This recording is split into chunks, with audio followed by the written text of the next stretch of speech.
जे मन हो से करबै, अपना मन के मालिक छी केकरो से न डरबै, अपना मन के मालिक छी केकरो से न डरबै। हे रे हमर छ जिंदगी जे मन हो से करबै, अपना मन के मालिक छी केकरो से न डरबै, केकरो से न डरबै। बन के न रहबो हम तोहर दासी, बन के न रहबो हम तोहर दासी। हे गई करबे बदमाशी त लगा देबो फांसी, हे गे करबे बदमाशी त लगा देबो फांसी। तोरा छोड़ देबो रे बुझौसा।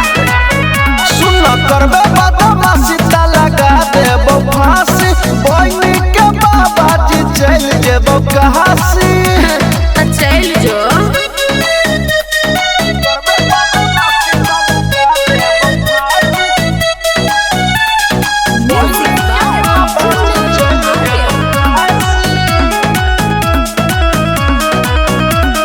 तोरा बात में हम नहीं चलब, तू जे कहब से नहीं करब, बुझली कि ना।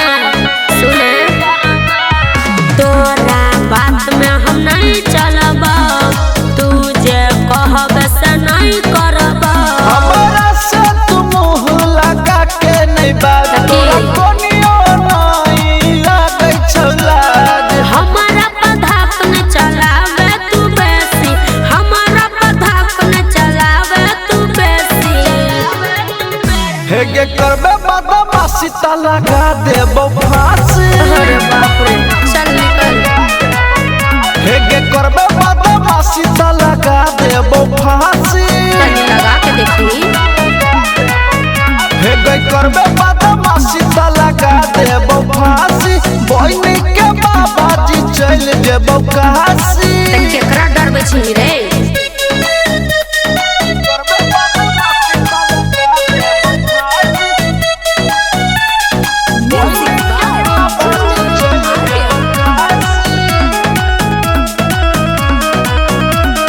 हरदम रहबो हम स्टाइल में, भीड़ नहीं देबो अपना मोबाइल में, दूर रहे चल।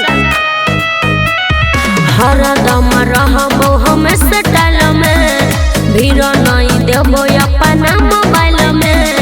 राइटर संचित्रा जो रहतौ नहीं घर में, पवन पूरा भैया के रहे प्रताप में। बेसी जे बोलबे त इज्जत देबो नासी, सुमन सोना देतौ इज्जत तोहर नासी।